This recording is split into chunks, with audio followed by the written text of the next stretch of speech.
And we are live. Welcome to episode 156 of Beastly Thoughts Live, now available on iTunes and Podbean for your listening pleasure at your finer podcast sources. Yes. Yeah, baby. Others are available. You know what I found out today? This is episode 156 of Beastly Thoughts Live. If you divide that by 3, that's 52. That means that this is our 3rd year anniversary. Like, if you just look at it, like, per episode. Like, imagine if we had done an episode every week. This would be the 3-year anniversary of Beastly Thoughts Live. Well, I'll take that. Awesome. Right? Happy anniversry. Yeah, that's the leather anniversary. Man, feels like... What? I don't know about you guys, but it feels like I've been going for about 6 weeks, not 3 years, but... Well, time Wonder flies why when you're that having could fun, be. Having Gary, fun. you know? Yeah. Those 3 years have gone by, and they felt like 6 weeks to you, Gary. Don't worry I know. about it. You know, You don't look any older either, Gary. It's amazing, man. in all honesty, it's amazing how much the show has changed over the last 3 years, right? Started off, we've said this before, but we used to record the show with an Elgato off of a Skype chat on an Xbox. At one point, we had, I think, 6 hosts, maybe 7. Too many. Downsized, then we added Gary. You know, like it's been a kind of a roller coaster ride, but a fun one. I can't honestly say that I've not enjoyed every podcast that we've done. So, hey, Totally. Me too. congratulations on 3 years. You know, Thank you, man. That's a very special thing. And for me, it's the same way, Briar. It does feel like some crazy roller coaster, but, it's one of those rides you don't regret. We've met lots of people, learned lots of things, and had some pretty incredible experiences doing Beastly Thoughts for the last 3 years. And I look forward to the next 7. To me, that 10 is going to be right? That's 10 a sweet years. spot. That's the big one. What is the 10-year anniversary gift? A divorce. Silver. So, my wife has to tell me every year. The first one I know is paper. The second one was maybe the second one was paper. And the third one was leather. I don't know because I just had my 3rd anniversary, as did Beastly. Well, I just had my 8. My 8. I'm Yeah. sorry, my bad. 5-year marriage, 8-year anniversary. We got married on the same day that we met. 3 years later, okay?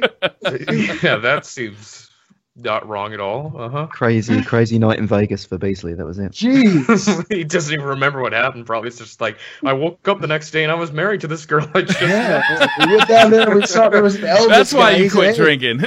Yeah. Elvis was standing over you, too. Holy crap, what a night. So, guys, Goddamn I got a Elvis. ton of shit I want to talk about, like a metric ton. But I want to hear what you guys been up to for the last week because I have been incommunicado. I've been out of town and not in communication with you guys. So, Robbie, what have you been up to for the last week? Personally, as a lot of you probably know, Briar, being the awesome, nice friend he is, sent me a brand new video card for my PC. Thank you again, Briar, because I've been playing it like crazy. I can already see improvements in things like Skype. I can already see the call is much easier. It's much easier to multitask. The main difference I've noticed, though, is that I can play a lot of games on this PC that I was never able to play before.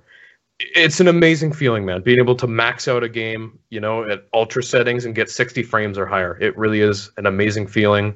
And I've been playing a lot of PC games this week. I've been playing Far Cry 3, a game I really enjoyed and wanted to get back into. I really love that game. It's just such a fun open world game. Briar, I know you never even played Far Cry 4. But one day you'll get into it. Man, those games are a lot of fun, and I've been enjoying them a lot. Another game I've been playing is Metro Last Light, which is... Personally, I love the Metro series, and I think it is very highly underrated. It has such a cool, just post-apocalyptic setting, and there's sort of a sci-fi element with the Dark Ones, and the story is just really fascinating where it goes. Been loving that. How's The that final running? thing- So the card I sent you was an RX 480. How's that running on 480. that? Because it's, it's not a high end card. It's It's new, mid-range newish card. now. Yeah, it's a mid range card. Yep. So in Metro Last Light, even though it's a somewhat older game at this point, Very demanding. Yeah, Still still a demanding. game. So how's it running on that thing? I'm running at ultra settings, 1080p at 60 frames per second, Wow. no frame rate drops. That's good to know. Yeah. I think those RX cards they've been replaced now with the 580 and the 570. I think so, yes. Yeah. But that card, it ran pretty good. I'm blown away because it's like a $300 video card too, and it gives you a lot of performance. Like, it's amazing. It really is for the value you get with it. It's awesome. I think there's a common misconception with video cards that if you've not on a 10 series GeForce, then you may as well throw your PC away because it's garbage. And I think that, It's like, oh, I want this upgrade. I want to get this. Is it really necessary, though? No, not all the time. Definitely. Well, it sucks for people like me who use laptops. I don't have a desktop, so I only have the graphics card that came with this mid-range laptop. There's no future for me. Oh, don't say that. For reasons I'll explain later, I've been thinking a lot about kind of what kind of, like, doing sort of a PC build guide for the future of, like, kind of like a low end and mid range and a high end, and like kind of what those things cost and what you can expect performance wise out of them.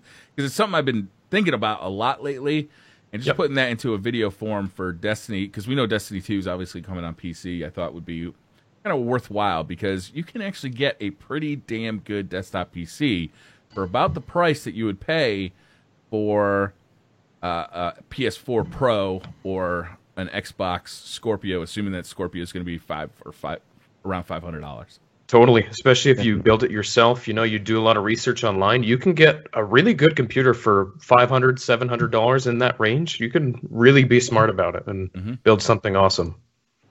I was just going to go next. I bought and downloaded and played PlayerUnknown's Battlegrounds last week. Oh, baby, there you go. Talk to me, Beastly. I don't know what the hell I'm doing, Brian. But I jumped out of the plane. I was like, wow, I'm falling to the ground. And I pulled up my parachute, and I just saw some guy running towards me. He ran into a house. Yeah. And I looked out the window and got shot. I was like, holy crap. It's kind of a scary situation. I want somebody to play with. Okay. And being that I don't have a lot of people I play with on PC, I had to wait for you to get back. I think you went on some kind of pilgrimage or something. Mm-hmm. So I was waiting for you to come back. Yeah. I can see you getting down now. But I was waiting for you to come back so that we could actually spend some time playing that. But the remainder of the week, from I think Wednesday on, I've been working on new content and a new show on my YouTube channel called The Chat with Beastly. Mm-hmm. And it's really not video game focused. It can be really any topic, but usually it falls away from the video game centered direction my channel has been going. And the video I'm working on right now actually asks the question is if whether or not Russia hacked the 2016 presidential election. And I go into detail, bring a lot of facts, and I think this video is going to be amazing. I'm very proud of the work that I'm doing here. I've been doing editing all day. I edited Friday, I edited all day yesterday, and I was editing up until about 4:30 today. And that's just on part one. It's a 2-part video. And I'm going to start doing things like this once a week because I want to interject more of my own personal thought process into my YouTube channel rather than regurgitate the video game news that everybody knows. I want to bring a part of me that's important to me and be able to share that with people who follow me on YouTube. So that's the big question on The Chat with Beastly. This is the second episode. Made some new intros and outros for it. I'm very proud of that. I saw those on Twitter. It was a cool intro. I like that a lot. I think it's going to work out really well. But that's the question I'm asking this week. Do you guys think that Russia hacked the 2016 election? And that's what we're going to get into on my next video. I look forward to reading all the hate in your comments. Me too. There'll be a lot of... It's definitely a hot topic for sure, but people love personality, and definitely from people on the internet and showing your real personality and giving an opinion to stuff. That's really good, though, especially if you put time and thought into it. I should work for National Geographic. But yeah, the haters, just be ready for it. Oh, man. Gary, what have you been up to this week? Me, similar to Robbie, I guess. I've been rediscovering my PC roots. I guess I'm playing PC quite a lot anyway, but for me, it's a game a series that I haven't played in a long time. I played it for maybe an hour, way back when it was released 7 years ago, and this is Final Fantasy XIII, the Lightning Trilogy. So I know that BC, being a real Final Fantasy fan, will have a strong opinion on this particular franchise, but I guess I really align to what Robbie said, that for me, sometimes just the power that a PC can bring graphically to a franchise can sometimes reinvigorate that franchise for you. It's and magical make you to me. Going. That's how I'd describe it. So for me, Lightning Trilogy or Final Fantasy XIII on the PlayStation 3 at 30 frames in 720p, I've got zero interest of going back and playing. But at 60 frames, 4K with ultra textures and 16 times anisotropic filtering. It's stunning, and it's really added something to the otherwise bland sort of linear levels. You know, there's such rich environments now. Just by adding that immersion has really enriched and brought that game forward to me. And I guess forgetting Final Fantasy for a moment, speaking more broadly around that, I think it illustrates how the PC can be a platform that can take games that can be played anywhere else and really give them a unique home that you can't find on a comparable platform. But yeah, I mean, I'm planning to go through the entire trilogy and give a view once I complete it, so I don't want to drip feed this through. But so far I'm about 25 hours into 13.1, and I am really enjoying it, despite a lot of criticisms that there's been about the game it being linear, being a departure from the franchise. I feel that it's in the same way that Zelda takes a different direction with every game it has, so Wind Waker, Majora's Mask, Breath of the Wild.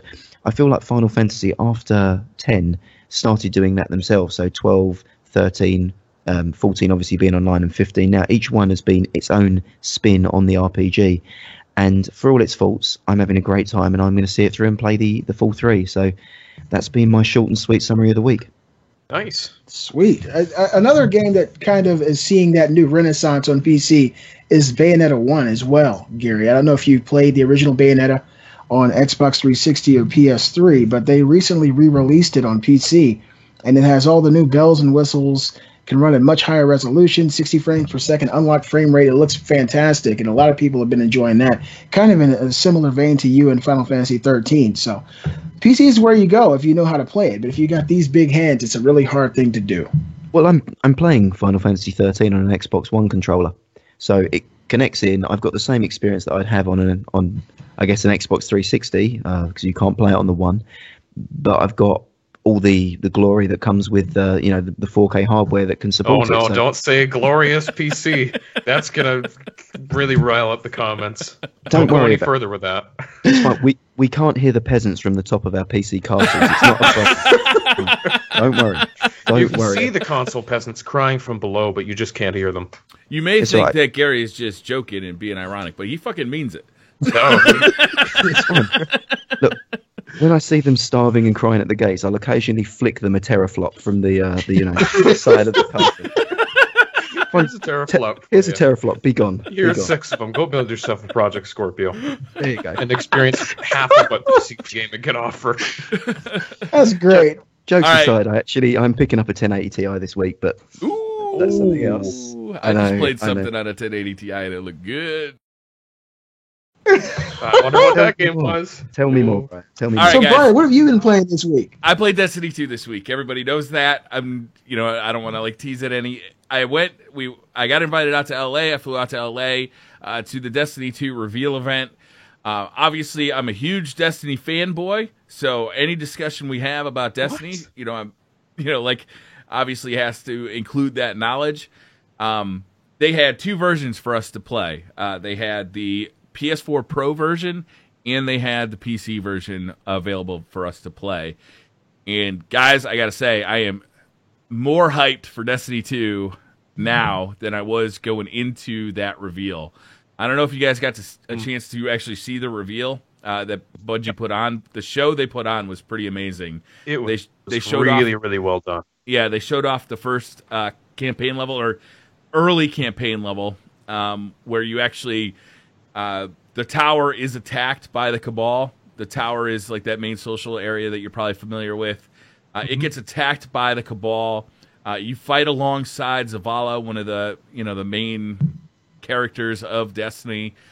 He's actually popping a Titan bubble for you to get protected in. You move out of that main area of the tower, and you see Ikora Ray come and do a Nova Bomb and wipe out a bunch of enemies. It's very exciting.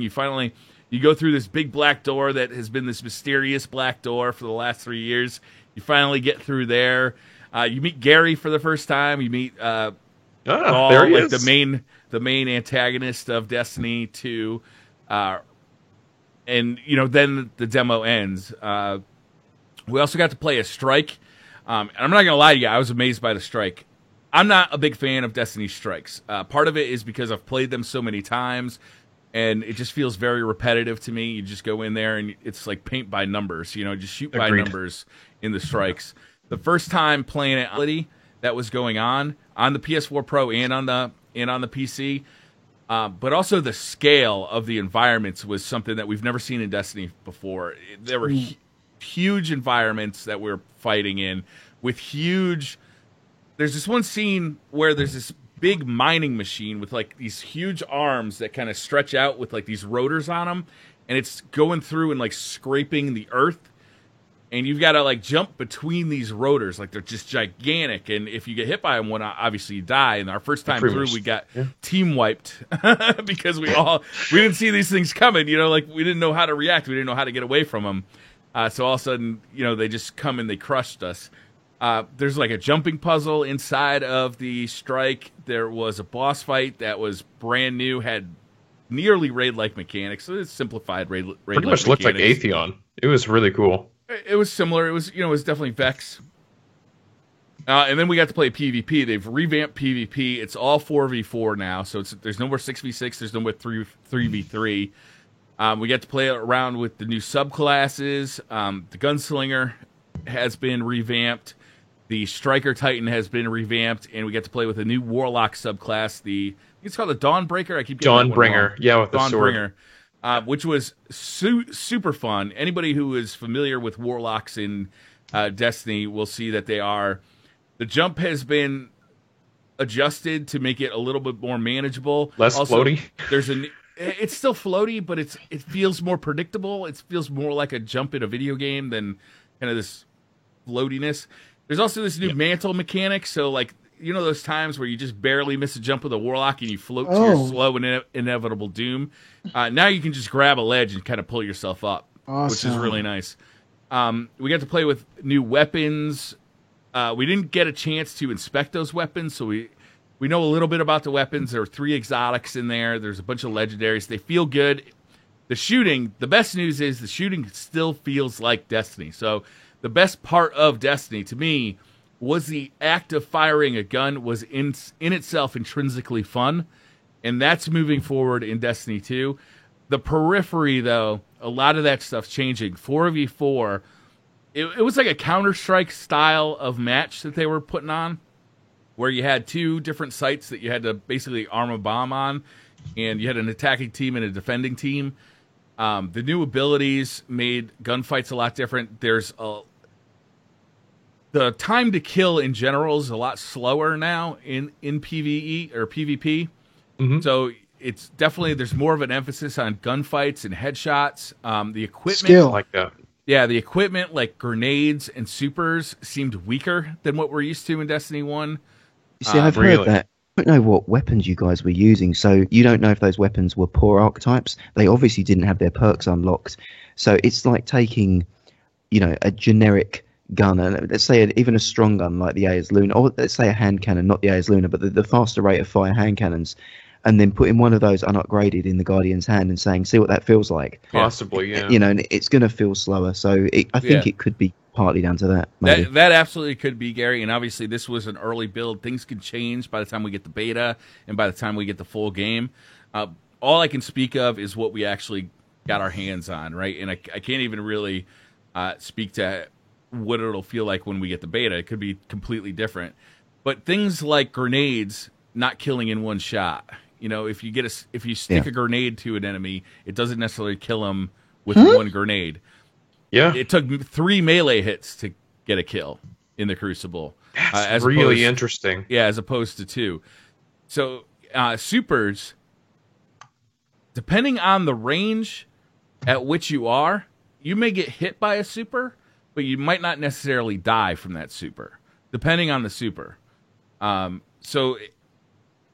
So far, from what we've played, it seems there's less emphasis on your abilities, more emphasis on weapons. They've also changed the archetypes of weapons a little bit. So now there's going to be 2 primary slots. One is kinetic, and one is like an energy-based weapon. Those 2 slots are basically the same, aside from the fact that one has elemental damage and one has just kinetic. So you can have hand cannons, auto rifles, pulse rifles, scout rifles, and submachine guns in both of those slots. So it makes it really easy to customize your character, your loadout for the kind of engagements you're expecting, or just be a jack of all trades. Have a submachine gun for close range and like a scout rifle for long range or a hand cannon. Love for close that idea. range. You know, like, so you can mix that up. Anything that can one-shot kill a Guardian is now a power weapon and goes where you would expect heavy weapons to be in Destiny 1. So that includes sniper rifles, shotguns, grenade launchers, rocket launchers, you know, all of that stuff that the really damaging stuff now is a power weapon and goes in that power weapon slot, which means that at the beginning of a match, you got to select, do I want to be a sniper or do I want to get rocket launchers? You know, like, how do I want to play this out? Super interesting. And then when you get that power weapon ammo, it used to be that, you know, this chest pops up, everybody huddles around this chest, and the whole team gets that heavy ammo, right? Now, you go to, like, a kiosk on the wall, you pop open that kiosk, and one person gets that power weapon ammo. What? Yeah, so just one person. And when you get it, there's an alert on the screen for everybody in that match that would say, if I just got it, it would say, Briar Rabbit just got sniper rifle ammo near the shops. Right? So it calls out what you got and where you got Where it. you are. What? So how do you feel that's going to work in public games, Briar? So I know there's only 4v4, so there is going to be less of a cluster like group around. But let's say 3 of your team decide they want that power box, and you're not communicating on mics. You've got 3 people spamming square or X on Xbox trying to pick that thing up. Do you think that's going to lead to frustration in the sense that it's kind of whoever's connection is quickest that's going to get the power ammo? It may. One thing that I noticed during the build we played is that this stuff is it's common. It's easy to find, and it spawns pretty frequently. So if you see a guy standing next to one, I would suggest just move on and pick up the next one, you know, as opposed to just everybody trying to get the thing. Obviously, a team that is playing together and has comms and is coordinating this kind of stuff is going to have a lot of success against a team that's all huddled around one of these things trying to... You know? Yeah. But yeah, I mean, it's a big change for the way the Crucible works. It's a big change for the way PvE works, too, because now you're not going to have the ability to have a sniper rifle and a rocket launcher. You're going to have to pick. I guess thematically, going right the way back to the first thing you said, and I kind of wanted you to go on because you seemed, you know, when you talk about it, it makes me excited to want to play it. You know, you talk about it with such passion and enthusiasm. It's, you know, it's really infectious. But first thing you said around the reveal and Bungie showing the destruction of the tower. If I recall, the first thing they showed wasn't the destruction of the tower, but the almost prologue or backstory of Zavala rising as a guardian. So to me, that was one of the most powerful things they showed, because that struck me, coming fresh out of Logan, as almost like a Wolverine-esque thing. This guy just keeps getting hit and keeps getting knocked down, but just keeps getting back up and fighting. And the Guardians felt like the superheroes of the Destiny universe, you know, to the Amanda, young Amanda, building the tower, you know, protecting. And these guys are getting, you know, like Rocky Balboa, you know, they're not just immortal fighters. These are getting killed. These people are dying day in, day out, and they're dying for the people of the Lost City. And that was really powerful. You know, I've never had that sort of emotional connection to a guy that gives me bounties once a week. You know, it just really struck home. I mean, did you guys feel that when you were watching it? Did that come across? Yeah, it certainly did. It you know what it felt like was, for the first time, having like you said, an emotional attachment to a character in Destiny, which we've had very infrequently in this game so far. So if this is the kind of thing we can expect out of Destiny 2 storytelling, you know, I'm very enthusiastic about it, because seeing him just get knocked down, it gave you a sense of who this person is, like, in his struggle, like, leading up to this point. And it built kind of an ethos around him, like a mystique around him that was very fighting next to this guy that you'd seen, you know what he's been through. It's very powerful. It was very powerful storytelling, I thought. Yeah, I mean, that really struck me. And the other thing that I think we've seen lobbied around, and I think Beastly, you might want to chime in on this as well, because you covered it in one of your excellent commentaries this week, was around the theme of expansion versus sequel. Because I know there's been a lot of people that have said, this kind of feels like a DLC. And I'm going to qualify that statement by saying the people that have said it might not necessarily have been to the event that you went to, Briar. So BC, do you have anything to add on that? And then, Brian, would you like to summarize, I guess, what you felt from the event?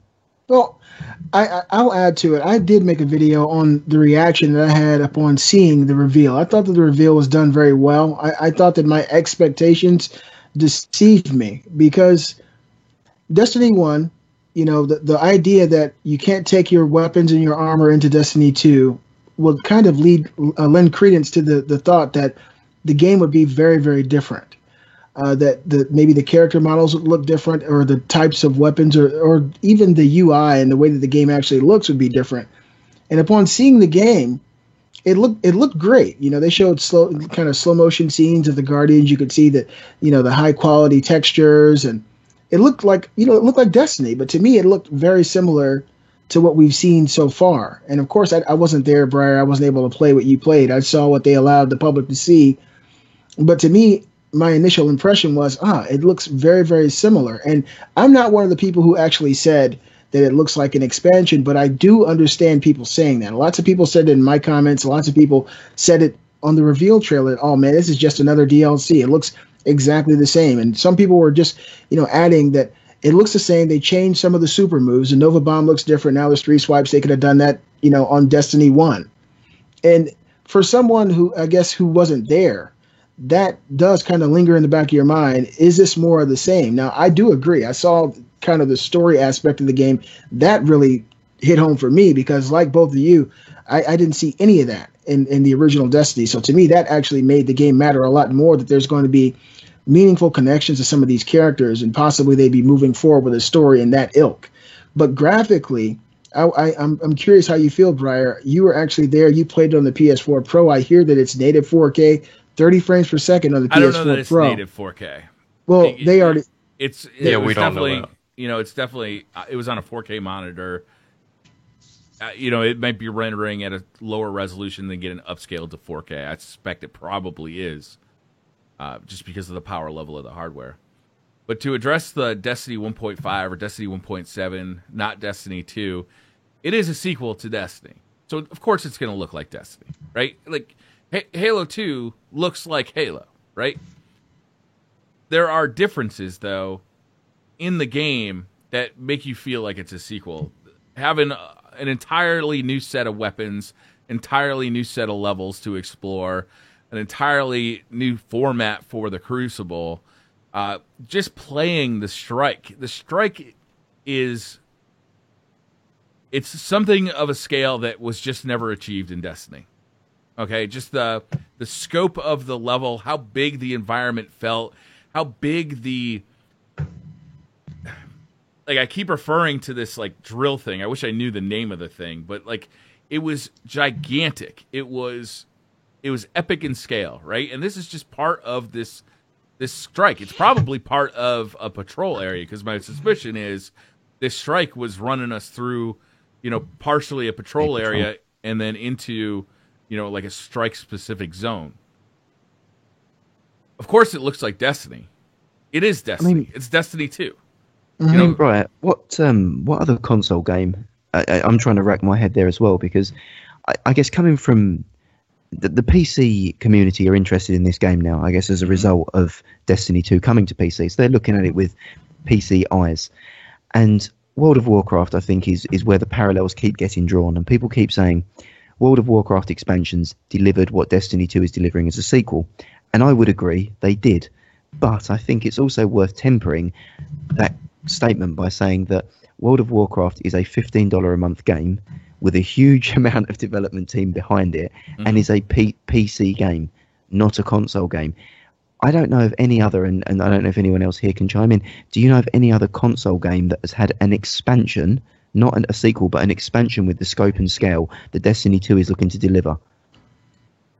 I can't think anything off the top of my head. No. So I don't know where these comments are being grounded in, what basis people are making that statement on. I'm just trying to... We saw an expansion with the Taken King that really revamped the game. This is far more expansive than that. This is a new game. The engine is highly modified. The engine the game is running on is highly modified. It has not been developed with the Xbox 360 and the PS3 in mind, and you can tell that graphically there are huge improvements. And see, that's what I wanted to ask you about. See, I watched some of the videos. I wasn't able to watch all of them. It's really, you can tell that this has nothing to do with the 7th generation. It's a full push forward. Does it look very similar? Or if you had them both side by side, would you be able to tell? It still looks that like one's Destiny. It still looks like Destiny. Yeah. But like in the tower, you can tell by all of the particle effects and just the That's what I want to fire and like the ships flying around and these Cabal are landing in these orbs and like so much is happening and it feels so dynamic and so so full of like just it's almost information overload in that first section. There's so much going on. It can be a little bit hard to figure out what the fuck am I supposed to be doing here. And then as you move on, you're seeing Nova bombs from other characters. You're seeing ships landing and leaving. It feels like there's a lot more detail in the level. The levels feel more expansive, and it feels like there's dynamically just more stuff happening. To me, that alone, and why they're connecting Destiny 2 with Destiny 1 and saying that it's more of an upgrade or a DLC. People still equate the PS3 and the Xbox 360 versions with Destiny 1. Mm-hmm. And so when they think of Destiny 1 on PS4 or Xbox One, they're still somehow tying those two together rather than understanding that the 8th generation consoles were drastically improved over the 7th generation. And so people, and mentally, you're saying, okay, this has to be a whole nother generation past Destiny 1 because Destiny 1 was on Xbox 360 and Xbox One. So this is going to be completely different. And so that's why I said my expectations deceived me because I was thinking like that too. I was thinking, well, this is strictly for the PS4, strictly for the Xbox One. It's going to be completely different because the last Destiny 1 was kind of held back by the 7th generation, even though they've really pushed it forward on the 8th generation consoles. And I think a lot of people are getting confused by that sentiment, that mentality. I also don't think it comes through in a video. Watching somebody else's video of a playthrough of this game, especially the Strike. I keep coming back to that Strike because it feels so much bigger than anything we saw in Destiny 1. Wow. The environment you're in, it just feels bigger. There's more stuff in it, and there's more transitions. Like going from kind of this flat, open area to this cliffside and to this area with the big drill, and then into this, into where the boss is. Even the boss is in a huge arena. Vertically, it's gigantic, and you use that play space in kind of interesting ways. The way the boss actually transitions from stage to stage. It is Destiny. It's Destiny though. So, it's to me it feels a lot like Assassin's Creed. Assassin's Creed, it had a lot to like, and it had a lot that was clearly missing. And Assassin's Creed 2 took a lot of the good things about Assassin's Creed and evolved on them. And Assassin's Creed 2, it was more Assassin's Creed, but it was a better game overall. Yeah. Yeah. I've only played a small portion of Destiny 2, but what I've played is significantly better than what I played in Destiny 1. Sweet. And let's not forget as well that with Destiny, unlike Assassin's Creed and other games which people are referring it to, Destiny is a living game. It is a social game. We've seen iteration and evolution of the game over a 3-year period. You should really be comparing Destiny 2 to Destiny 1 September 2014 when it released. That should be the comparison that you make. Good point. You are now looking at Destiny with 3 years of development cycle behind it and an expansion and multiple free updates. If you look at Destiny 2, 3 years in, with expansions and updates and everything else there. What's that going to be like? Yeah, you're going to have a much meatier size proposition. Wow. So you're looking at the game at the end of its life cycle versus a social living game at the start of its life cycle. There's obviously going to be, this is almost like the handshake between, passing the baton in a relay race. This guy's run out of steam, he's passed it at that point, and this is where their intersections end, and this guy's going to accelerate off from that starting point. And I think that's a fair way to view it. You talk about the social aspect, too, is that they're introducing a new system for playing with people. So they talked about a stat where 50% of the people who hit max light level in Destiny never went on and did a raid or never went on and did Trials of Osiris. So they introduced a new matchmaking system that allows clans who have, let's say, 4 or 5 people, and they want to do a raid, they need 1 or 2 more people. In-game, they're going to be able to enter like this kind of queue system, and then single players who maybe, they don't have a clan or their clan's not on, but they want to do a raid or they want to do Trials of Osiris or a Nightfall or something, can go into this queue, and they, as a single person, you get the option of seeing the clans, right? A clan pops up on your screen. They say, it gives a description of the clan, and then it basically says, it allows the clan to say, we're into hardcore PvP, we don't fuck around here. It's all business all the time. And you can say, that doesn't sound like the kind of group I want to play with. So you say, nope, let's check the next one out. Maybe this one says we're hardcore PvE. We raid every day. We're trying to get through this raid in 20 minutes or less. That doesn't sound like me. And the next one comes up and said, we're into PvE. We try and have a good time. And we have a relaxed attitude. We like to laugh a lot. Oh, that sounds like the kind of group I want to do a raid with. You click accept. You do a raid with these guys.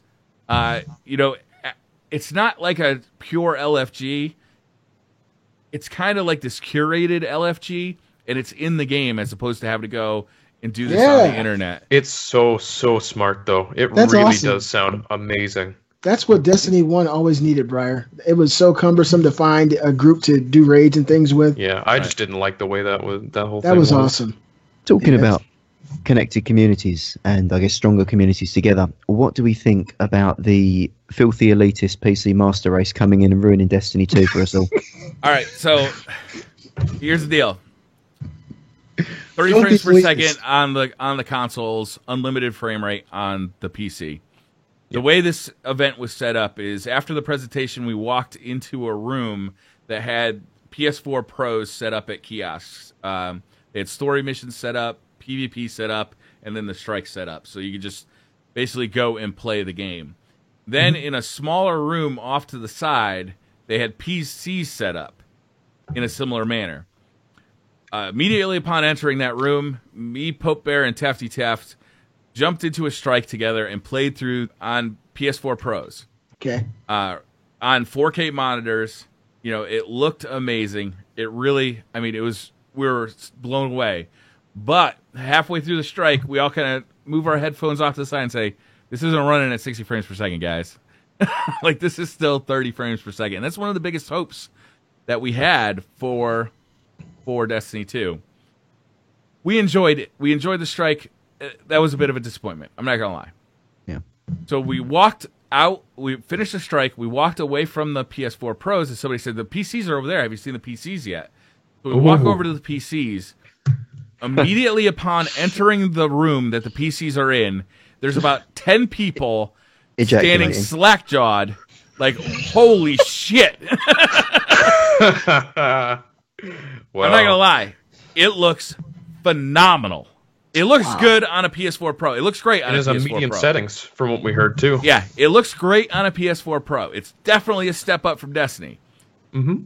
These PCs they had were high-end PCs. They were 7700Ks, brand new Intel processors, brand new Intel i7 processors, water-cooled, with brand new GTX 1080 Ti graphics cards in them. These things were hot rod PCs running Destiny 2 at 60 frames per second plus 4K on G-Sync monitors, 4K G-Sync monitors. These are probably $1,500 monitors.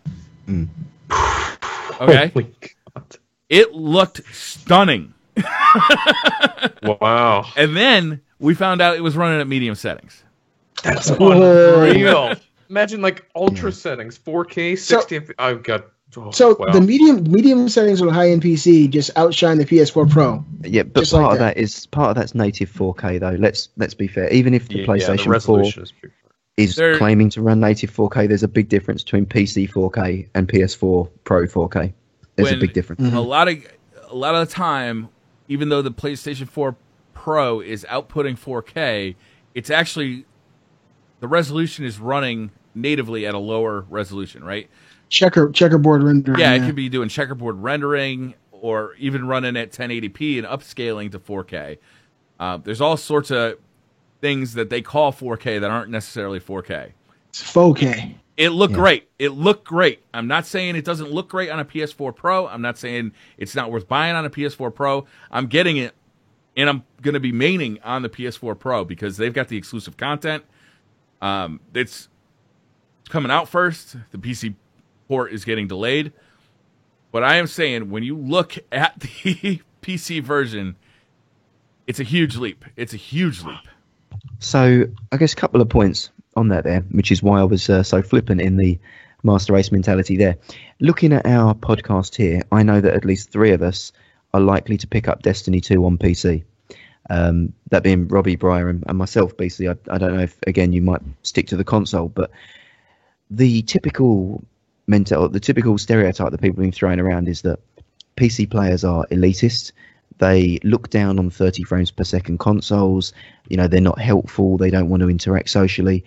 Well, we've got 3 people here in the podcast, I think, who are indicative of that not being true and being something that I think is a negative rumor that, is painting a small portion of the PC community in the same way that there are negative groups on the console community. And personally, I think that in the same way when you see PC elitism happen, it should be stamped out. We should be working hard to crush that view that, it's almost like a self-perpetuating mindset that, already before PC gamers have stepped foot into the arena, people are saying you're going to ruin the game.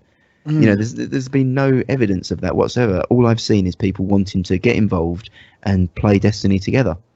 Which that's silly. People who assume, PC elitists, such assholes or whatever. The problem is the minorities are always the loudest. It seems like those people are everyone, but they're not. Here's my thing. Whether you play on console, whether you play on PC, doesn't matter. Enjoy the game and have a good time, okay? Don't spend your time arguing. Just have fun. Everyone should just enjoy the game, be positive and happy, and take it seriously like you guys totally aren't right now. Robbie Skull, minorities are the loudest. 2017. Well, they are. There is some trepidation about the PC elitists, entering this community that's been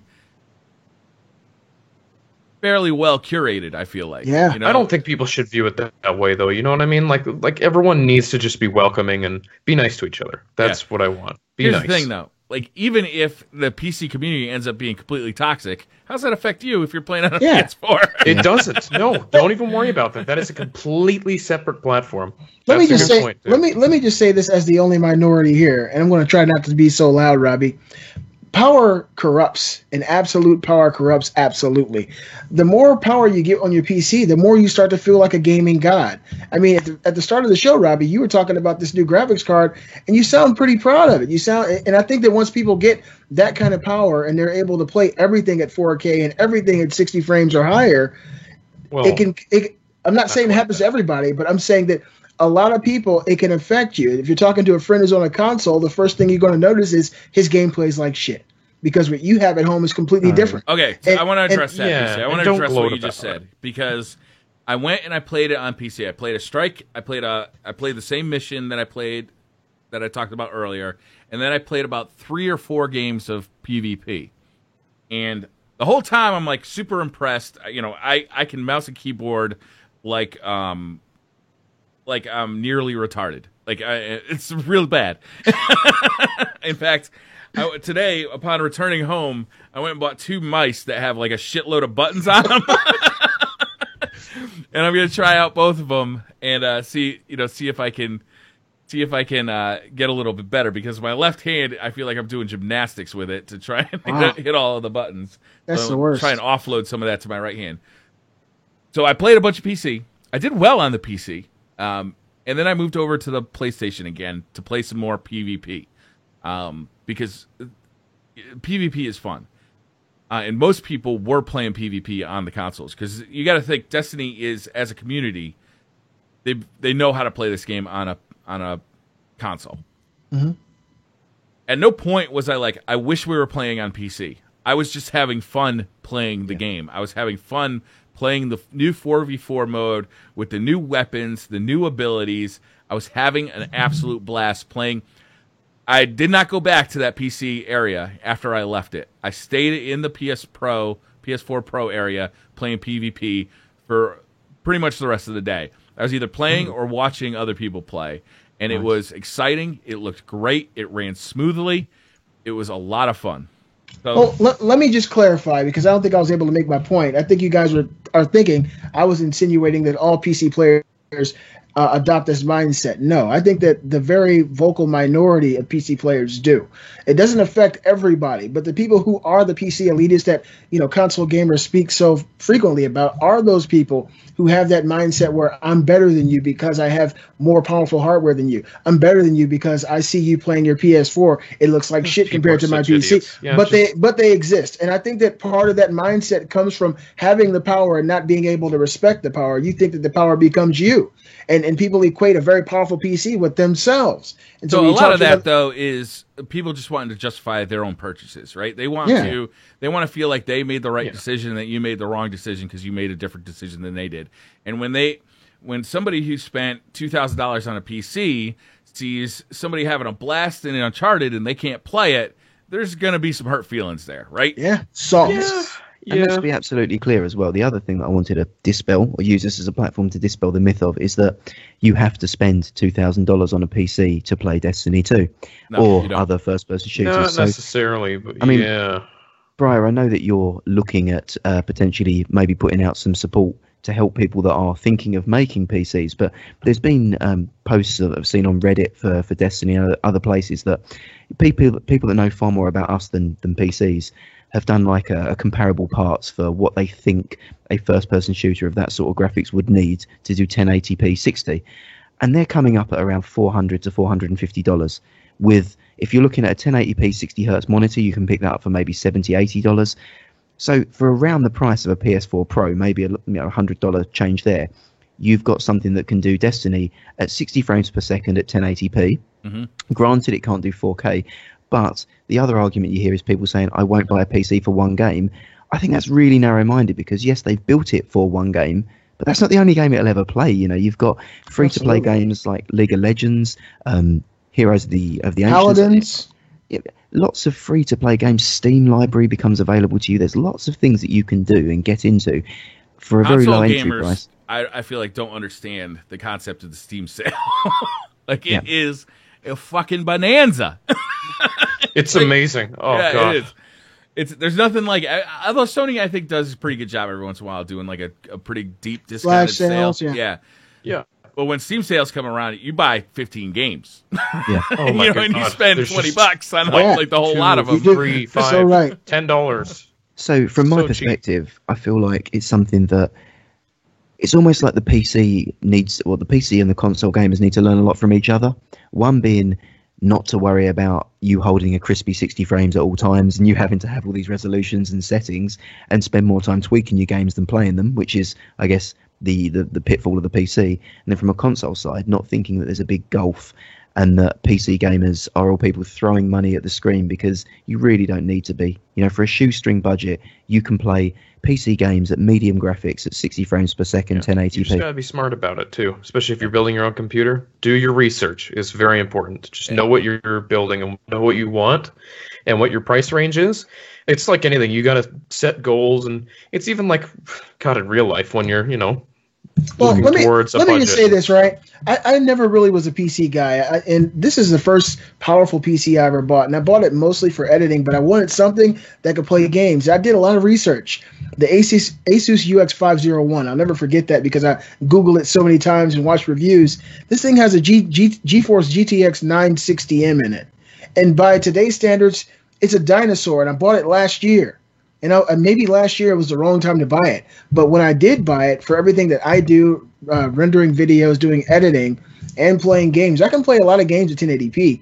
But like when I see everything that's going on now, I feel like I can just pick this thing up and throw it in the trash because I feel like it's a waste of time. PC, it just changes so much. Something that's powerful today, next year it's going to be completely outshined by something new. There is an issue with buying a laptop for gaming. I mean, it is less of a value. It's a less of a value proposition because you're paying more money for portability. You're paying more money for parts that aren't necessarily as good as you get in an equivalent desktop, right? And you can't upgrade it like you could with a desktop. So there are issues with that. I will say this, that once you do get a PC, there are a ton of games you can get, and even with your 960M in that graphics card you have, you said you were able to play a brand new game, PlayerUnknown Battleground. Yeah. So, you know, like it played great. You could probably play Destiny 2. I would I imagine. I played PlayerUnknown Battlegrounds in high settings, Brian. yeah. So Oh, I mean, There you go. there you go. But I still feel like shit because who plays with a 960M? It's like my grandma has one of those now. I guess look into the future as well to sort of Go on. round off our Destiny 2 discussion, Brian. You've been there, you've seen it, you've been immersed in it. So I'm trying to think about.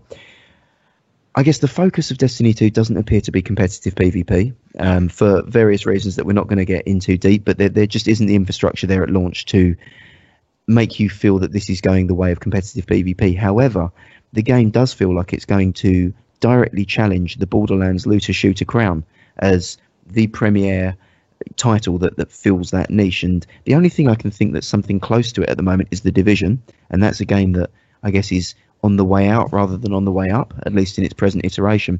So my question is, the Borderlands is a game that really found its feet on PC, and whilst it's, you know, it was a console game, and Borderlands 2 was big on console, it felt like the PC embraced Borderlands and really played it to death and made it what it was in the future. Do you feel like Destiny 2 coming to PC in the guise of a looter shooter is going to become something far greater than it ever was on a console? I hope so. I don't actually know how to address that question, to be honest with you. That's tricky. Let me just say this. Let me just say this, guys, and I haven't really talked to him about it, but Borderlands 2 is really the only game that my 15-year-old son plays to this day. He's playing On this PC? morning. Whoa. No, he's playing on PS4. Okay. You know, he plays with his friends and stuff, but that's all he plays. Shout out, Brandon. What's up? But that's all he plays. And he still loves it. He has Destiny and a whole bunch of other games, but he spends so much time in that game because of all the stuff that he finds. So if Destiny 2 is going in that direction, it might be a hard battle to dethrone that game. The build I played of Destiny 2 didn't have much of what we expect to see. It didn't have any kind of economy in it whatsoever. We didn't get engram drops. We didn't make money. We played a very base version of the game. All we got to do was shoot guns at stuff. That's apparently a couple months old, too. I've also heard as well. Yeah, that's what I had heard too at the event, and then I guess there was some statement put out by Bungie on their podcast that it was only 1 to 2 weeks old. So I don't really know about that. Okay. It's tough to say, Gary. We'll have to wait and see. I think I'm hoping that the success of Destiny and before that Borderlands and even The Division to some extent kind of increases the amount of competition for these games. Yeah. Activision in their most recent earnings report said that the player engagement rate for Destiny was the highest they'd ever seen in any game. Yeah. Whoa. Wow. Seriously? Yeah. So that's appealing because when you have high player engagement, you've got a built-in audience for a sequel, obviously. But you've also got people doing the game and promoting the game. So there's a lot of value there. And other companies are going to see that, and they're going to want a piece of that pie. So it'd be interesting to see, what Borderlands 3 looks like in a post-Destiny world. Yeah. That was my question. It's just because I guess the similarities between PC and console players are probably less pronounced in most places, but for me, the mannerisms and the characteristics of how they approach their games are very different. So console gamers like to be entertained with a strong story. They like a good narrative. They like a game that they can get immersed in with a cinematic kind of feel. PC gamers just want to grind the shit out of something for 5,000 hours. Yeah. That if you look at things that are popular on PC, Totally. things like Diablo, League of Legends, just grind, get in there and grind. Yeah. So for me, I don't know if Destiny is gearing itself and changing its trajectory towards a PvE-centric game with a really strong grind element. I just wonder whether or not it is really catching lightning in a bottle with a PC port. And I'm not thinking from a comp PvP side or 60 frames. I really don't care about those elements. They're not important as such. For me, seems like that's what I was kind of trying to pick out there. In my opinion, Destiny has become less of a grind fest than it was at launch. When we first landed in the Destiny world, you had to grind your ass off to get anything. You really did. It was so slow. You finally got a legendary engram, and you brought it to the Cryptarch, and he'd give you a blue item for it. You had people. I remember You that. had people running circles in the Cosmodrome trying to get spin metal to upgrade their weapons and armor. They've pulled back on the grind element a lot. And Gary, I think I agree with what you said. PC players are much more into that grind. They're more used to games like World of Warcraft or Diablo, like you mentioned, that are a big grind, and they value that grind because it represents value, right? It's like, Yeah. spending Absolutely, that time in that game represents value. So I wonder how those kind of economies will work in Destiny 2, because they have pulled back hard on the grind of Destiny, and I wonder what it'll look like. That's a good question. I don't know how that'll work. None of that stuff was in the build we played. We never saw an engram drop, never saw glimmer. We have no idea. We couldn't even go into those menus. Awesome. Well, I had a quick fire question for each member of us here to round off before the news on Destiny 2.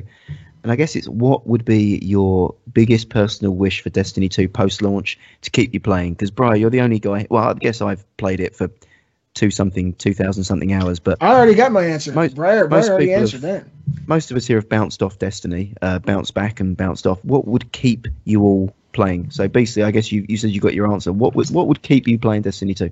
I didn't have all the details, and thank God we have such a well-informed co-host, Briar. My question would have been, well, the thing that I would have wanted to have, apparently we do have, and that's a way for people who don't have teams, or they're not a part of a group, for them to be able to go out and do strikes, or go out and do different things in Destiny 2 that require maybe 6 or 7 people to play. That was my major issue with Destiny 1. I couldn't find anybody to play with. We had to go to LFG groups and go to our computer trying to find people and trying to coordinate.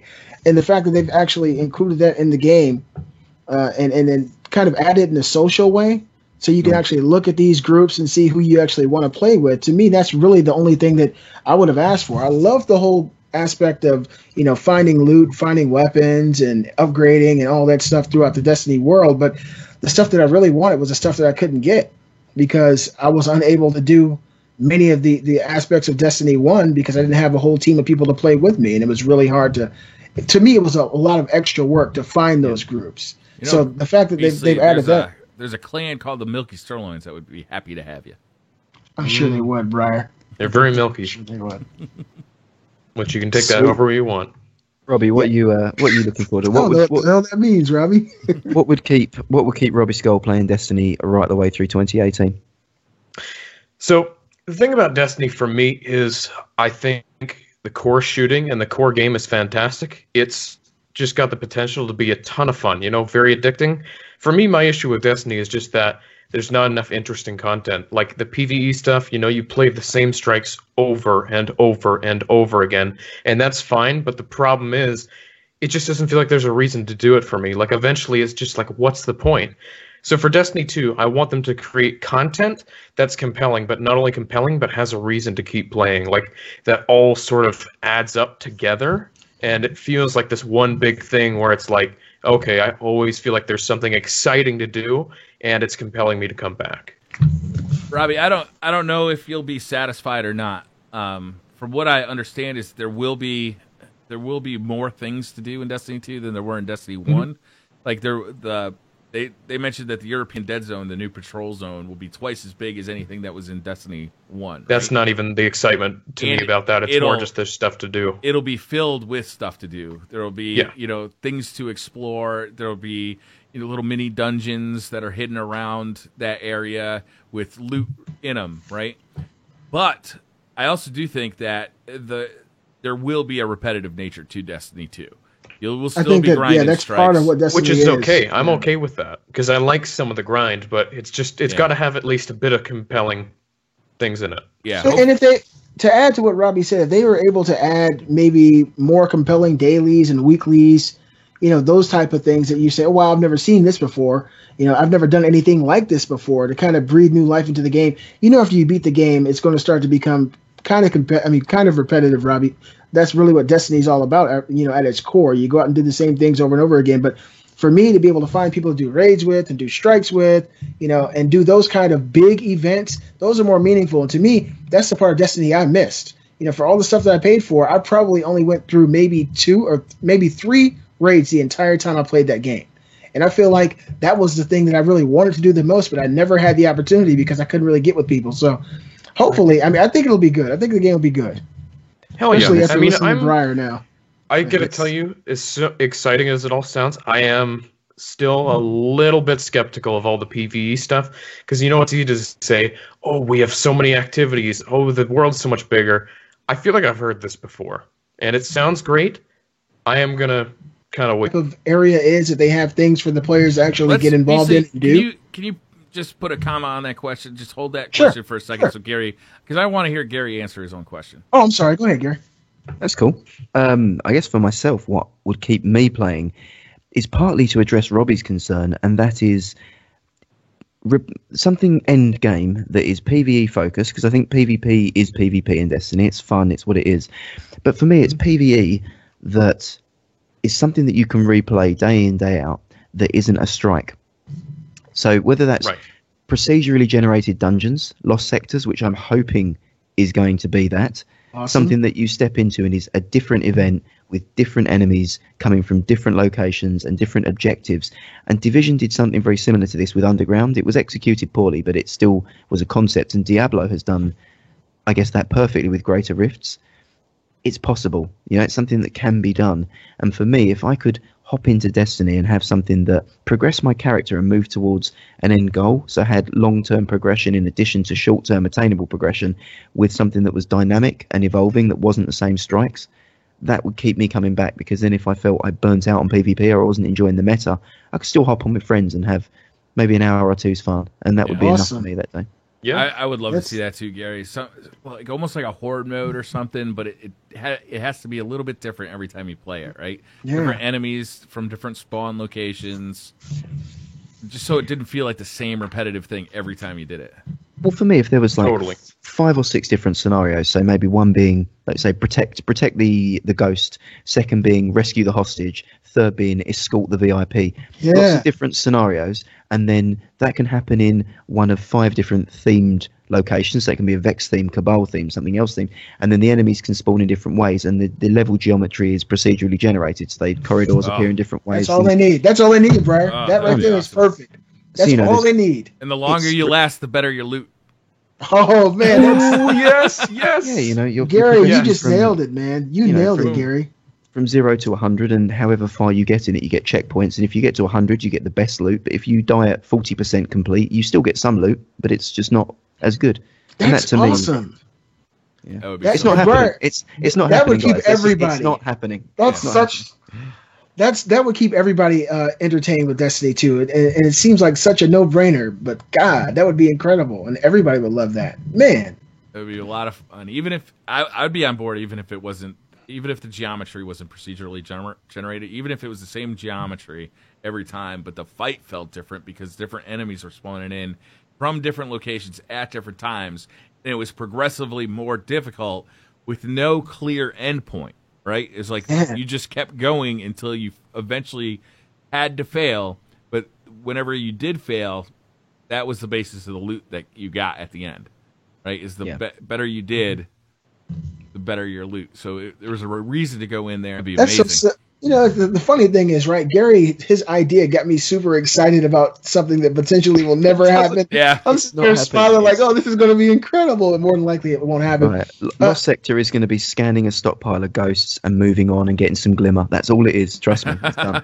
Oh, no. Do you guys think that wherever the, I guess, the community area is, kind of like the tower in Destiny 2, will have anything for players to do? That was something that a lot of players talked about, myself included, in Destiny 1, that maybe a game area where you could go and do something, or play some air hockey, or throw basketball, or do something besides go out and shoot. Even put a tetherball court in the middle of it. But what kind of thing would you want? I don't know. I mean, it could be some social type of gathering or something fun. You know, there's plenty of types. Gwent. Yeah, right. Space Gwent. He said something fun, Gary. Yeah. There's plenty. You guys let us know. Man. Screw you guys. Let us know in the comments what would be a good game or a good activity to have in a tower-like environment in Destiny.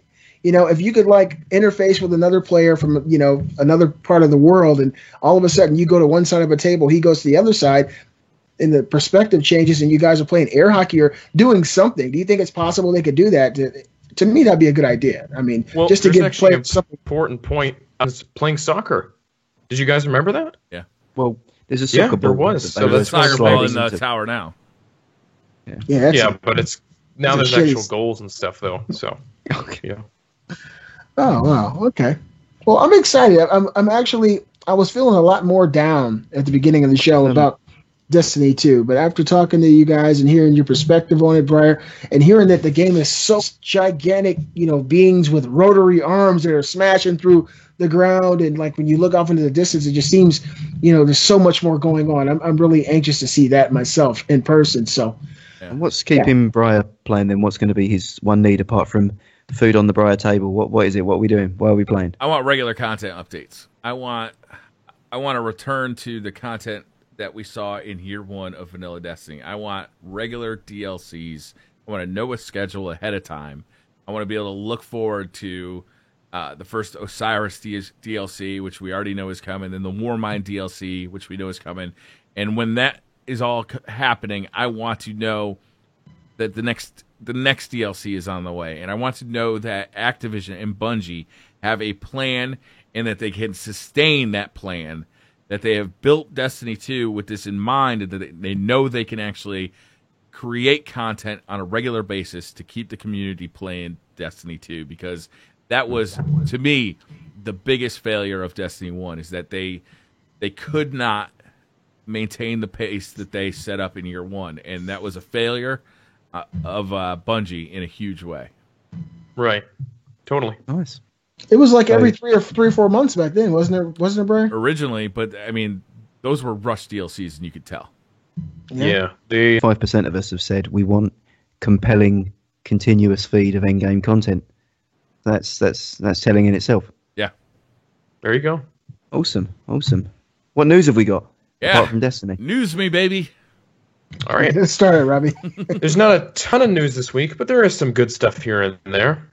All right, guys. Ubisoft has confirmed 3 yet-to-be-announced AAA games that will be released by March 31st of 2018, the end of the fiscal year. They include a new Assassin's Creed game, Far Cry 5, which is the confirmed title, and The Crew 2, which that last one I just don't give a shit about. The first two are Do you pretty guys great, know though. that the Crew actually has a really loyal community?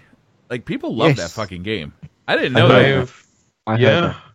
I was It does. I was listening to the Waypoint podcast on the way home on the plane, and they were talking about how they had met, like, they had run into this. There is a Crew. I can relate to that. Yeah, this sounds familiar. But yeah, I mean, for me, Assassin's Creed, not surprising. That's been leaked all over the place. That'll be announced at E3, no doubt. Far Cry 5, a little more surprising to me, because we have heard rumors that it's going to be spaghetti western, which I don't think that's true. I think that's just kind They've done so much craziness with Far Cry at this point. Far Cry of Primal. really have. Blood Dragon. Really, Primal, they yeah. can do anything they want with Far Cry. They're spitting these games out like every year too. So I think that Far Cry is becoming like an annual thing, isn't it? Almost annual. It's like every 1.5 to 2 years. It's, I'm really interested to know when the next Assassin's Creed game comes out that I actually am excited about. Or I just can't. if there ever will be one. Yeah, that's a good question. There's actually a difference between a good Assassin's Creed that comes out and a good Assassin's Creed game that I'm actually interested in. Those are two different things. You're absolutely 'Cause right. I've played a lot of fucking Assassin's Creed at this point, and it doesn't really excite me like it used to. it's just boring now. Yeah. It might just be think- time for a reboot. I don't know. I think for Assassin's Creed to work now, they almost kind of travel to the future and walk around an apartment block or whatever the hell it is, an office building. It's kind of played out. People know that was great on the first and second game when it was really unique and you were still unraveling this sort of deep bureaucratic mystery. But now you really just a hook for me. So I don't know. And maybe if they double down on the assassin side of things, then it could work. I just, for me to play a single player open world adventure game, it needs to be a very, very good one. It needs to be better than The Witcher 3. Let's use the Briar benchmark. It's got to be, because this is supposedly being made by the Black Flag team.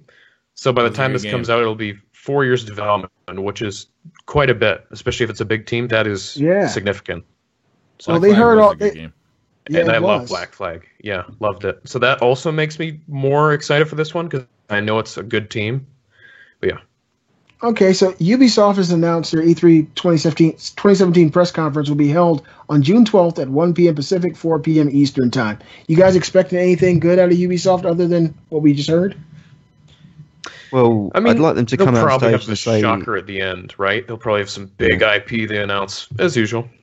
So well, they're not taken over at the moment by Vivendi, which is nice. The fact That should be the game right there. The Vivendi come takeover. out. PS4 So, you know. and Xbox One. Video game tycoon. Yeah. Okay, so I don't really know. I mean, tell me about the game. Don't tell me about the press conference. That's. I don't really care when the press conference is or Right. that they have an unannounced title. I want to know what the unannounced title is. I want to know about the title. That's the news to me. yeah. I guess Right. the news from a speculation perspective then is: do we think it's early enough, or do we think it's too early? Wrong way around. To see the Division 2 announced. No, it's not too early. that's too early. Yeah. No, I don't think it's too early. Really? No, I think they can do a lot of things right with the Division that they screwed up on in the original. They already got the They engine. announced that game 2 years before it came out, didn't they? Yeah. At E3. Yep. Yeah, they did. You're right. It was Because there's no plans to support The reason I say that is that there was It originally came out plans, 2.5 years after it was announced. Almost 3.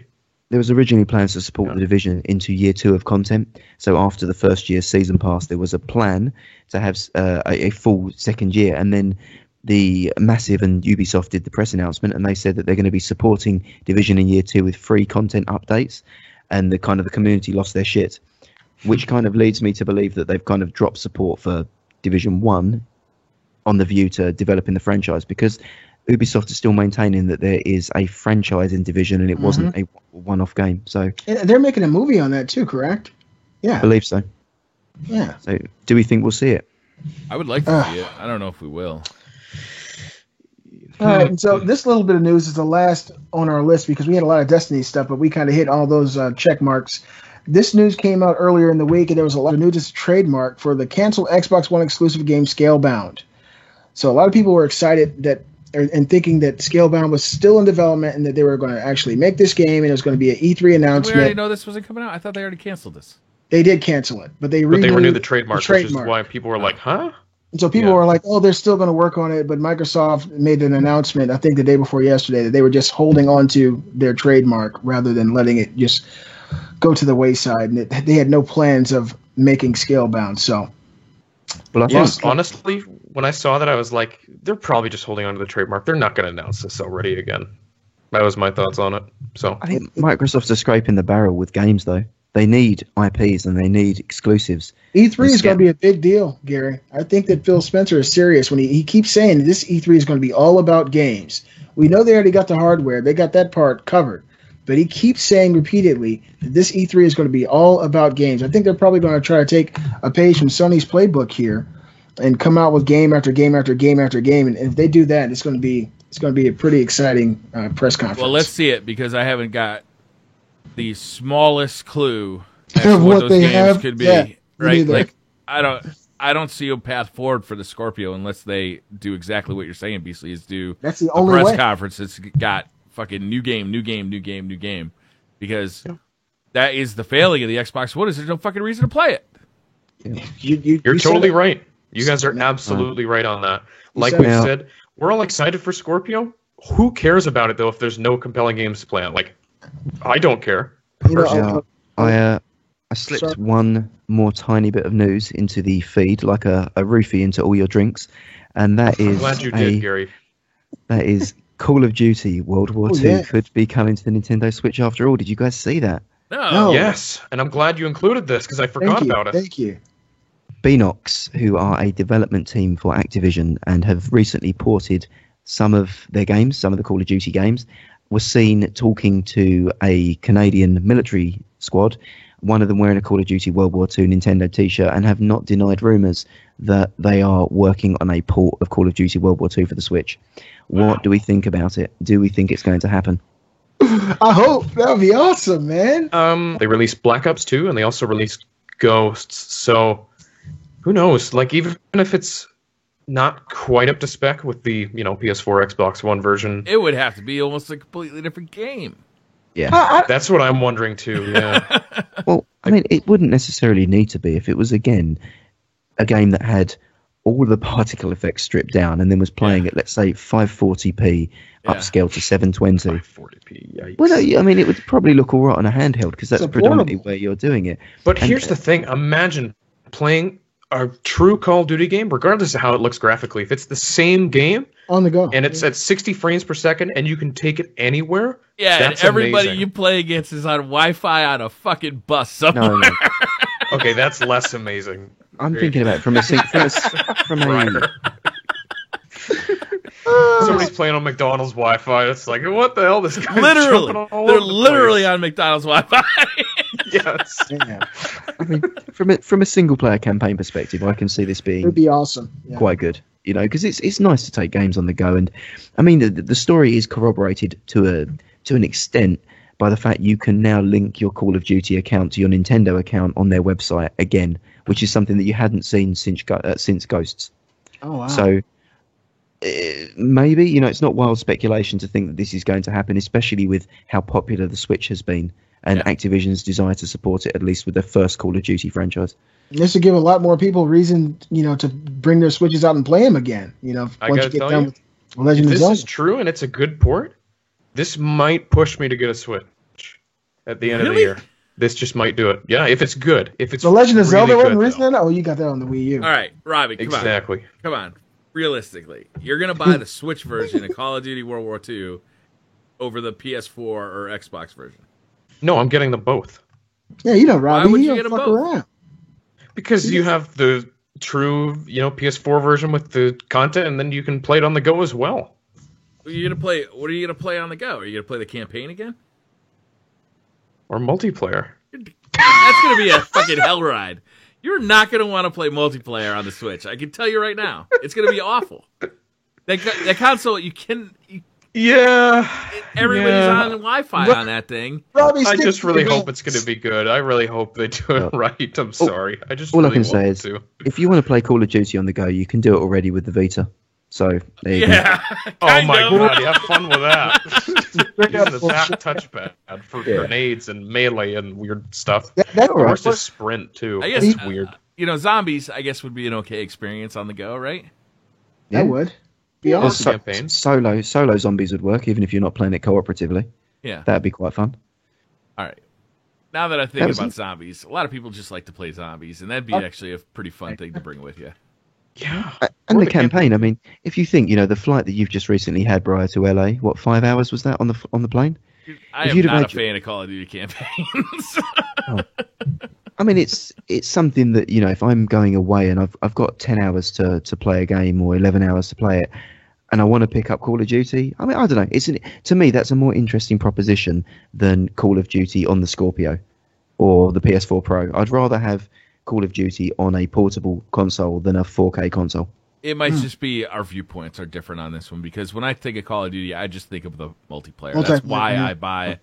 That's why I buy Call of Duty. I could care less about the campaign. I've not cared for Call of Duty campaigns for a very long time, and Fair I'm not a enough. zombies player either. So it just See, may I be like a all those viewpoint things. issue that So we're that's different just me though. Are Yeah, you it's personal telling me, taste. brother, that you don't want to play the World War II campaign? It looks like it might be interesting, man. Back in hey, Give it a Man. shot. Everybody told me that Infinite Warfare had an awesome campaign, and I got into it, and it felt like Call of Duty. Yeah. And I don't like Call of Duty campaigns. Like, they're feel very like Call boring of- to me.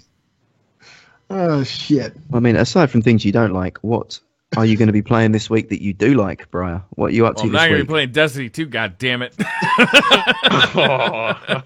You gotta go to rehab. I am super addicted to PlayerUnknown's Battleground. That's what I'm going to be playing this week. I will be playing Destiny as well. I'm going to be streaming both too, because as we lead into Destiny 2, I don't want to burn myself out on Destiny. I want to be mixing some other games in there. And PlayerUnknown's Battleground right now, I am super passionate about. I enjoy every game I have in there. Before the show, I was playing with Wilson, and we were laughing and giggling the whole time. It's just a fun game to play with friends, and I'm very addicted to it right now. I want to get a group of us four playing that game ASAP, as soon as possible. I'll buy it tonight. Great. It's $30. It's super fun. I'll go buy it as soon as it's the better show's with done. friends. The game is better with friends. You can play it alone too, and it's almost like a horror game when you play it alone. I find, but it's more fun with friends. Just like sex. I think you're doing it wrong, Beastly. Why would sex? Oh no! We might want to have a talk after the show. Horrible when you do it We're gonna need a alone. little talk with Beastly. Be like, hold on now. You need to loosen your grip, Beastly. You Yeah. really Yeah, need to if loosen your sex grip. is a I don't horror know- game I don't to know you, we how- need to show you how to do it right. I don't know how masturbation is a horrible See, horror yes, game. What's a horror? Like a vice grip there in the screen. Beastly, what are you doing this Just week? choking that thing. This No week- wonder it's a horror game to you. And I'm going to claim it, damn it. I'm going to be playing PlayerUnknown's Battlegrounds with you guys. Brian, let me know. Let's Winner, fucking winner, do chicken it, man. dinner, Beastly. Game I want to play this week. That's all I'm concerned with. I'll also be working on my new Chat with Beastly videos and getting those finished rendering. God, they're taking forever, but I'm so proud of the work. And that'll be my week, man. Hopefully we can get on PlayerUnknown soon because I played about 3 matches and I got my ass handed to me. Didn't know where the wall was. I ended up walking outside of the wall and my life slowly started draining away. And I was looking at the map and I was like, where do I need to go? And I couldn't tell. I ended up just fucking dying in the middle of the woods. So That's sad. So now that I have Briar with me, I'll at least know what I'm doing. I died today, Beastly, when I jumped out of a car too soon, and I hit a tree. Like I was trying to exit the car, and the car drove past the tree, but my body hit that tree directly. And I Oh just my walked over and God. died. The second game I played, there was a yellow car. I didn't even know people could, and I panicked my ass off. I'm pushing every button trying to lay down. They ran straight over me. Man. Yeah. I didn't know what button to push. I was trying to hide, and they saw me. The cars go fast in this game too. So I'm looking forward to getting some practice in. Just let me know when you're going to have some free time, Brian. I know you're a busy man. I'm going to have some free time tomorrow. Well, after the show, let's do 2 minutes of just playing in that. After the I show, got nothing going on tomorrow, so I'm good. Okay. Robbie, what are you doing this week aside from all sorts of new adult websites with your graphics card? Oh man. Oh, can't wait. Pornhub but loads anyways. up real fast on that card. Those titties look like they're in 4K. Thanks, Oh Brian. my god, those titties are so smooth across the I screen. want that graphics Holy- card back. Too bad, Briar. I'm keeping it. I'm enjoying it way too much. It's almost horrific. Let's go. What about you, Brian? What are you doing? We haven't found out what Robbie's doing aside from. Master? That. Oh, 37. I Okay. wanted to see what I would be doing. That wasn't going to be it. Anyways, definitely I'll be playing a lot more PC. I'm not going to lie. I'm already looking into getting like a gaming keyboard and gaming mouse. Like I'm getting serious about this thing. So What's happening to us? already found some good deals online. Like I'm ready to already order a gaming keyboard. So Just be aware if either a it, light, Razer or a HP. Or an if it HP, lights up in multiple Logitech. colours, it will give you a higher KD in first-person shooter. So you need as many And lights costs double. as possible. No, Yeah, but it'll be Don't worry double the about price. don't worry, man. The more lights, the more kills you'll get. Just need lots of lights. RGB everywhere. It's fine. Sold. Yeah, and for myself, I am going to Done be deal. obviously PUBG with you guys, as and when. A little bit of Destiny because I don't know. Destiny 2's wet my whistle to go back in and play a little bit more of that. So I'll be doing that, and obviously finishing my foray into the Final Fantasy 13 trilogy. So hoping to get onto 13.2 and have some comments for you very briefly next week on that. So that's it for me. Somebody in the chat said We will the milking stream. game is what's selling the Switch. We will stream The cow PUBG, milk. guys. So watch for that. We'll get the Beastly Thoughts crew doing PUBG, and we'll stream that and have a good time all together. I think that'll be a really fun stream, and Get ready, baby. It'll be good.